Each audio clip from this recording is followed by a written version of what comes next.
I came home the other day and there was human poo in my driveway.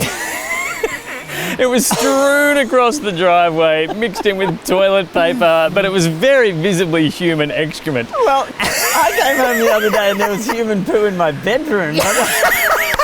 For entirely different reasons. You have young children. I live in a house with toilet-trained adults, but as it turns out, a malfunctioning sewer system. And I had a guest staying for the first time who I hadn't seen for a couple of years. Hi, welcome to my house. Don't mind the human shit in the driveway. We'd had a drainage problem for a while. The sinks had been going down slowly. Clearly there was an issue. Get on the phone, call a guy. He comes with one of those amazing machines that's got an extended cable and a camera on it and a churning machine, and I'm glad that isn't my job, but he certainly solved our problem. So, issue, call, solution nearly immediately. It was quite fast. The same day, Harriet came into the living room covered in white muck because she just spilt a melted tub of ice cream on herself. And said, I think our freezer's broken, which it sure was. We call the freezer guy, he comes out, tells us we can't fix it easily. Luckily we got a replacement bar fridge, so the problem was kind of averted, but it was quite inconvenient not having a flushing toilet or a working fridge and freezer in a home. While you've got guests. It's pretty important for a house. Yeah. But it got me thinking about how recent those luxuries are. What I've been thinking this whole time is, here's what a human shit in my driveway taught me about B2B sales. Well, it mainly taught me problems are all very relative. Oh, yeah. Pop quiz. When do you think 50% of Australian households had a working fridge? What year or what decade? 50%. Probably just after World War II. Correct. Ding! Yeah. So fridges were invented about 1930 in a commercially viable way, yeah, and widespread during the 40s. And yeah, by 1950 or so, most Australian houses had a fridge. What about a working toilet, a flushing toilet to a sewer system?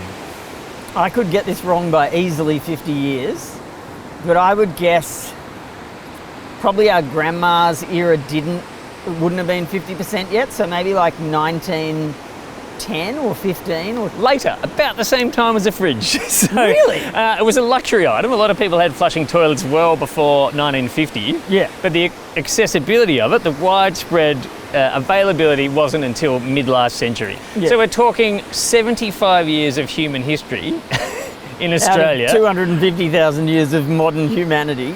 Have a fridge or a flushing toilet been even possible? Yeah. And it's so weird to think that even a literal king or queen of only 200 years ago just had to poo in a pot and have someone throw it out the window for them. Or they just had a hole in the wall that it just fell down and there was some poor sap at the bottom just shoveling Yeah, and they lived in 45-degree heat with no air conditioning and got malaria. So every time you think, oh, my life shit, something horrible's happened, why do I have to deal with the check-in queue at the Jetstar counter? Shut up, mate. You can fly across the world. And the whole reason you're flying Jetstar is because they're cheap. Isn't it crazy? You get on a flight and you get a window seat and half the people just like, pull the blind down.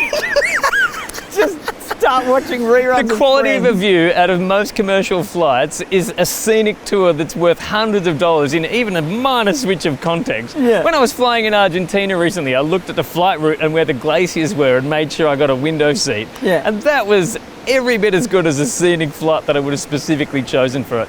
Anyway, the point being, if things are hard and shit's gone a bit wrong, shut up. It's fine.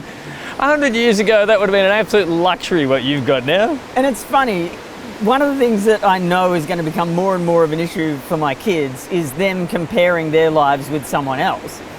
And the thing that I'm aware of is that when you're a kid, the person or people you compare yourself mostly to is your siblings, right?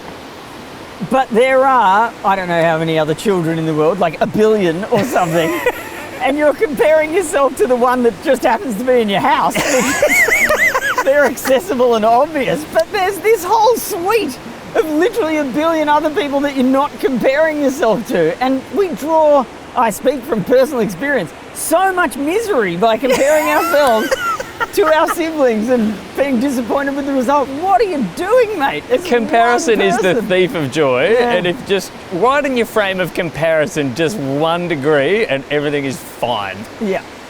And then there is a reasonable critique, which someone's going to mention in the comments, which is like, well, yeah, good one, 2 white dudes, privilege, blah, blah, blah, whatever. And that is fair. And also, the person who says that could compare themselves, like you're probably saying it from Australia or New Zealand, and comparatively you're rich as shit.